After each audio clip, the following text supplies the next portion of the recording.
Le pharaon Ahmosis II aurait défié Thalès en lui affirmant que personne n'était en mesure de trouver la hauteur de la grande pyramide de Khéops. Sans outils de mesure modernes, la mission semble impossible. Mais c'est là que Thalès a une idée remarquable. Utiliser comme outil son nombre et comme unité de mesure sa propre taille.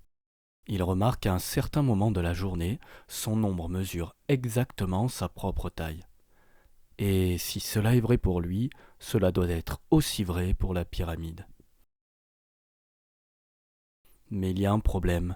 Le sommet de la pyramide se trouve au-dessus du centre de sa base, un point totalement inaccessible. Il attend donc un moment très précis qui réunit deux conditions essentielles. Que le soleil soit orienté plein sud, afin que l'ombre soit parfaitement alignée avec l'un des côtés de la pyramide, ce qui permet de reconstituer toute sa longueur en évitant des calculs trop complexes. Et que le soleil soit suffisamment bas pour que l'ombre de la pyramide soit projetée au sol, donc en hiver. Selon certaines sources, avec ces deux conditions, la mesure de l'ombre de la pyramide n'aurait été possible que 2 jours par an, le 21 novembre et le 20 janvier. Thalès, qui avait choisi sa propre taille pour unité, trouve 18 thalès pour l'ombre de la pyramide et 67 thalès pour la partie cachée de l'ombre.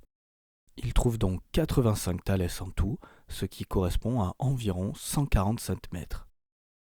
Une mesure qui correspond bien au mètre près à la mesure initiale de la pyramide de Khéops.